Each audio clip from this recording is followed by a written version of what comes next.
Kingmakers IAS Academy for UPSC and TNPSC admissions. Call 9444227273. சட்டமன்ற உறுப்பினர் இருக்கிறாரு, முஸ்தபா நம்மோட இணைந்திருக்கிறாரு. வராரா அங்க? எங்க சார்? சி.வி. சண்முகம் வராராமே? இல்ல நிறைய பேர் வருவாங்க. அது விஜயபாஸ்கர் அவர்கள் சொன்ன மாதிரி முன்னாள் சட்டமன்ற உறுப்பினர் விஜயபாஸ்கர் இன்னைக்கு தமிழக வெற்றி கழகத்தோட உறுப்பினர் இருக்கிற விஜயபாஸ்கர் சொல்ற மாதிரி இது தொடர்ச்சியா தமிழக வெற்றி கழகத்தை நோக்கி வருவாங்க. ஒரு நல்லாட்சி தரக்கூடிய திமுகவை கூர்மையாக எதிர்க்கக்கூடிய எம்ஜிஆர் அவர்கள் எப்படி திமுகவை கூர்மையாக எதிர்த்தாரோ, மாண்புமிகு புரட்சி தலைவி அம்மா அவர்கள் எப்படி திமுகவை கூர்மையாக எதிர்த்தாரோ, அதை எடப்பாடி பழனிசாமி அங்க செய்யல என்றது முழுமையாக நம்பி இன்னைக்கு திமுகவை தீய சக்தி ஆட்சி கட்டில இருந்து அகற்றக்கூடிய ஒரே சக்தி தமிழக முதலமைச்சர் மாண்புமிகும் சீஃப் மினிஸ்டர் அவர்கள் தான். அவர் தலைமையில் ஏற்றால் தான் சரியாக இருக்கும்னு சொல்லி பல பேர் வராங்கன்னு தான் பாக்குறேன் சார். ஓகே, இப்போ நீங்கள் முதலமைச்சருடைய கரூர் பற்றிய கருத்து, ஏன்னா நீங்கள் அதில் நிறைய கருத்துக்கள் வெளியிட்டு வருபவர், உங்களோட கருத்துக்கள்லாம் ரொம்ப பரபரப்பான ரகம், நிறைய புதிய பரபரப்புகளை கிளப்பி இருக்கிறார். திரு ஆதவ் அர்ஜுனா அவர்கள் அமைச்சர் போலீஸை இம்ப்ளிகேட் பண்ணார் அப்படின்னா முதலமைச்சர் இம்ப்ளிகேட் பண்ணுறாரு. இது அவர் கீழே இருக்கக்கூடிய துறையாச்சே, இது ரொம்ப ஸ்ட்ராங்கான அலிகேஷனாக இருக்கே. இல்ல நீங்க தமிழ்நாட்டோட முதலமைச்சர் மாண்புமிகும் இன்னைக்கு பாத்தீங்கன்னா கரூருக்கு கடந்த காலத்துல மக்களை சந்தித்து மக்களை பார்க்க போகணும்னு சொல்லக்கூடிய நேரத்துல அன்னைக்கு இருந்த திமுக அரசாங்கம் அவர் வரவே கூடாதுன்னு பல வேலைகளை செஞ்சிச்சுன்றது இன்னைக்கு நாட்டு மக்களுக்கு ரொம்ப அது மக்களுக்கே தெரியும். அது இன்னைக்கு வெளிப்படைத்தன்மையா அவர் கொண்டு போயிருக்காரு. ஏன்னா அவர் லேட்டா வந்துட்டார்ன்ற ஒரு பொய்யான செய்தியை திமுக காரர்களும் அவர்கள் சார்ந்தவர்களும் பரப்பிட்டு இருந்தாங்க. ஆனா அவர் என்ன சொல்றாருன்னா, நான் ஆறு தொகுதிக்கு பிரச்சாரத்துக்கு வந்தேன், ஆனா எனக்கு காவல்துறை என் இடத்துக்கு வர வேணான்னு சொன்னாங்க. நான் காவல்துறையை சொல் கேட்டு கேன்சல் பண்ணிட்டு போனேன். காவல்துறை நினைத்தா இந்த கூட்டத்தை கேன்சல் பண்றதுக்கான தனித்துவம் அவங்கள்ட்ட இருக்கு. ஆனா அவர்கள் இதை தடுக்காம என்னைய கூப்பிட்டு அங்க நிக்க வச்சாங்க. அதுக்குதான் நான் நன்றி சொன்னேன். முழுக்க காவல்துறையும் உளவுத்துறையும் அன்னைக்கு அந்த கரூர்ல இருக்கக்கூடிய டிபார்ட்மெண்ட் ஏதோ திமுகவின் ஏவல் துறையாக வேலை செஞ்சிருக்குன்னு இன்னைக்கு ரொம்ப வெளிப்படைத்தன்மையா சொல்லியிருக்கிறாரு. இதையெல்லாம் தாண்டி நான் அவங்களோட தோல்வின்னு சொல்றது ஒரு ரகம், ஆனா அவங்க யாரோ சொல்றது கேட்டு நாடகம் ஆடினாங்க அப்படிங்கும் போது இந்த விளைவை நோக்கி செயல்பட்டாங்கிற ஒரு புரிதல் வருது இல்ல? அப்படி எந்த காவல்துறையும் அன்னைக்கு திமுக சொல் கேட்டு நாடகம் ஆடுறான்றத அவர் பாத்தீங்கன்னா சூஸ்தகரமா சொல்றாரு. அதோடைய பொருள் என்ன? இந்த விளைவு ஏற்படுத்தணும்னு அவங்க வேலை செஞ்சாங்கன்னா இல்ல விளைவை சார் காவல்துறை நினைச்சிருந்தா, உளவுத்துறை நினைச்சிருந்தா அங்க இவ்வளவு பெரிய கூட்டம் இருக்கு, அங்க போனா உயிர் சேதம் நடக்கும் என்பது கண்டிப்பாக தெரிஞ்சிருக்கும்.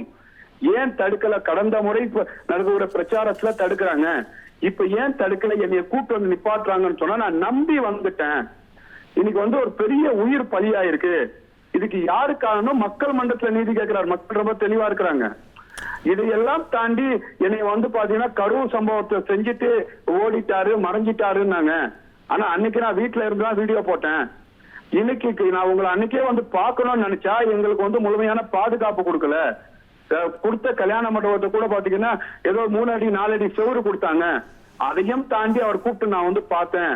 ஆனா இன்னைக்கு முழுக்க இந்த கரூர் கம்பெனி அங்க இருக்கக்கூடியவர்கள் யாரு ஓடி ஒளிஞ்சாங்கன்னு சொன்னார்களோ அவர் இன்னைக்கு பாத்தீங்கன்னா ஓடுன்னு ஓடிட்டு இருக்கிறாரு. லூக்காட் நோட்டீஸ் கொடுத்து தேடப்படும் குற்றவாளியா களத்துல இருக்கிறாரு. அப்ப முழுக்க இத பாத்தீங்கன்னா திமுக செஞ்ச தவறை மிக வெளிச்சப்பட்டு இன்னைக்கு நாட்டோட முதலமைச்சர் மக்கள் மனசுல என்ன இருந்ததோ இன்னைக்கு வெளிப்படையா. இப்போ வாஷிங் மிஷின் விமர்சனத்துக்கு வெண்டிங் மிஷின் பதில் சொல்லியிருக்கிறாரு. அது எப்படி இதுக்கு பதிலாகும்? இல்ல என்னன்னு கேட்டீங்கன்னா, நீங்க திமுக காரர்கள் கடந்த காலத்துல வாஷிங் மிஷின்ல கூட்டுட்டு போய் செந்தில் பாலாஜி இவர் நாட்டுக்கே கெடுதல் செஞ்சிட்டார், வரி பணத்தை கொள்ளடிச்சிட்டார், நான் ஆட்சியில வந்தவன பச்சை பேனால சைன் போட்டவன இவர் மேல நடவடிக்கை எடுப்பேன்னு சொல்லிட்டு திமுக சேர்த்ததுக்கு அப்புறம் அவங்க என்னன்னு கேட்டா இவங்க ஏதோ பாத்தீங்கன்னா கரப்படாத கை மாறி அதே கூட்டத்துல சேர்ந்து வாஷிங் மிஷின்ல போட்டு கொண்டு போனாங்க. சரி, அது வாஷிங் மிஷின் என்றால் அது கரை படிஞ்சிருக்கு அப்படின்னா நீங்க இந்த 2 விஜயபாஸ்கரை சேர்த்தது அதே ரகம் தானே? இல்ல நீங்க பாத்தீங்கன்னா யாரு தலைமையில் சேர்றாங்க, யார் இங்க பாத்தீங்கன்னா முழுவர் யாரு ராணுவ கட்டுப்பாட்டுல இந்த இயக்கத்தை நடத்துது, யாரு ராணுவ கட்டுப்பாட்டுல திமுக ஒரு வியாக்கியானம் சொல்லும் தானே. நீங்க எங்கிட்ட வந்ததுக்கு அப்புறம் செந்தில் பாலாஜி நல்லவரா மாறிட்டார் அதான் நீங்க உங்க உங்க உங்க கூடாரத்தில் ஏற்கனவே அலிபாபாவின் 40 திருடர்கள் ஒரு திருடர் போய் சேர்ந்திருக்காரு வெளிப்படைத்தன்மை தான் வெளிப்படுத்துது. ஆனா இந்த கூடாரம் அப்படி கிடையாது. யாரு தவறு செய்தார்களோ, யாரு தவறு செய்திருக்கிறார்களோ, யாரு தவறு செய்ய போறார்களோ அவர்கள் மீது நடவடிக்கைப்படும். என் கூட எந்த சட்டமன்ற உறுப்பினர் கூட்டத்துல யாருனாச்சும் ஆடணும்னு நினைச்சீங்கன்னா இப்பவே எழுதி கொடுத்துட்டு போங்கன்னு சொல்லி வெளிப்படைத்தன்மையாக நாட்டோட முதலமைச்சர் எங்க முன்னாடி சொன்னார்.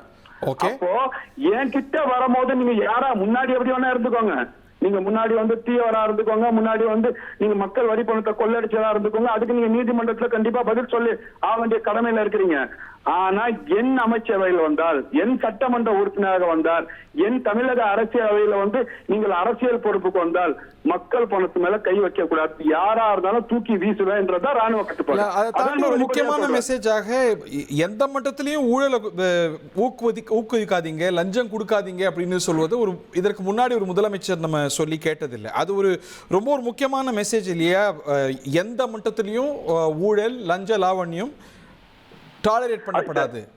உண்மை சார். இப்ப தமிழ்நாட்டு மக்களுக்கு மிகப்பெரிய நம்பிக்கையை கொடுத்திருக்கிறார். ஏன்னா அரசாங்கம் நடத்துறது வந்து பாத்தீங்கன்னா இன்னைக்கு பேசக்கூடிய முதலமைச்சரோட அரசாங்கம். அந்த அரசாங்கத்துல யாரு ஊழல் செஞ்சாலும் அதுல வந்து பாத்தீங்கன்னா அமைச்சர்கள் வந்துடுறாங்க, சட்டமன்ற உறுப்பினர்கள் வந்துடுறாங்க, எல்லா IAS IPS எல்லா துறை அதிகாரிகளும் வந்துடுறாங்க. யார் கீழ்மட்டத்தில் இருக்கக்கூடிய கிளர்க்கு உள்பட யார் என்ன கேட்டீங்கன்னா அவருக்கு பேசக்கூடிய இடத்துல பாமரர்கள் தரையில உட்கார்ந்து இருக்கிறாங்க. அவர்கள் போகக்கூடியது அரசு மருத்துவமனை, அவர்கள் போகக்கூடியது அரசு கலெக்டர் ஆபீஸ், அவங்க போய் சந்திக்கக்கூடியது அரசு தாசில்தார். எங்க லஞ்ச லாவணியம் வந்தாலும் தர முடியாதுன்னு சொல்லுங்க. அப்ப நான் நாட்டோட முதலமைச்சர் உங்க கூட இல்ல, உங்க அண்ணனாக, உங்க மகனாக, உங்க வீட்டு பிள்ளையாக நான் இருக்கிறேன், தைரியமான்னு சொல்லுங்கன்னு சொல்வது. இந்த தமிழ்நாட்டு மக்கள் எந்த ஊழலற்ற ஆட்சியை, எந்த தூய்மை ஆட்சியை எதிர்பார்த்தார்களோ அந்த ஆட்சியை இன்னைக்கு கரூர் மக்களுக்கு ரொம்ப வெளிப்படையா தமிழ்நாட்டு மக்களுக்கு தெரிவிக்கிறாரு. கூடுதலாக தமிழ்நாட்டு மக்களுக்கு மிகப்பெரிய நம்பிக்கையை விதைச்சிருக்காருன்னு பாக்குறேன். நன்றி திரு Mustafa. Thank you very much MLA. Kingmakers IAS Academy for UPSC and TNPSC admissions. Call 9444227273.